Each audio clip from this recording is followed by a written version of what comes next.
നമസ്കാരം. ഗോട്ട് എന്ന ചിത്രത്തിൻ്റെ ഒഫീഷ്യൽ OTT അപ്ഡേഷനാണ് എന്നൊരു വീഡിയോ ഭാഗത്ത്. വീഡിയോയിലേക്ക് മുൻപ് വീഡിയോ ലൈക്ക് ചെയ്യുക, ചാനൽ സബ്സ്ക്രൈബ് ചെയ്യാൻ വേണ്ടി ശ്രമിക്കുക.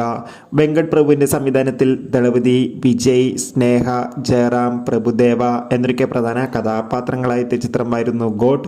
ചിത്രത്തിന് ഇപ്പോഴത്തെ വേൾഡ് വൈഡായി ഏകദേശം 413 കോടി മുകളിൽ കളക്ഷൻ നേടിയെടുക്കാൻ വേണ്ടി സാധിച്ചിട്ടുണ്ട്. എന്തായാലും ഒരു മികച്ച കളക്ഷൻ തന്നെയാണ് ചിത്രത്തിന് സ്വന്തമാക്കാൻ വേണ്ടി സാധിച്ചിട്ടുള്ളത്. എല്ലാ സിനിമാ പ്രേമികളും ഒരേപോലെ ഗോട്ട് എന്ന ചിത്രത്തിൻ്റെ OTT റിലീസിനായി കാത്തിരിക്കുകയായിരുന്നു.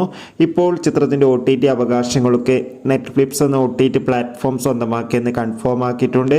ചിത്രം ഈ വരുന്ന ഒക്ടോബർ 2-ാം തീയതി OTT റിലീസ് ചെയ്യുമെന്നാണ് റിപ്പോർട്ടുകൾ സൂചിപ്പിക്കുന്നത്. കാത്തിരിക്കാം ഗോട്ട് എന്ന ചിത്രത്തിൻ്റെ OTT റിലീസിനായി. ചിത്രം കണ്ടവരുടെ അഭിപ്രായം കമൻറ്റ് ചെയ്യുക. സെപ്റ്റംബർ മാസം ധാരാളം ചിത്രങ്ങളിന് അങ്ങോട്ട് OTT റിലീസ് ചെയ്യാൻ പോവുകയാണ്. ചാനൽ പരിശോധിച്ചാൽ കാണാം.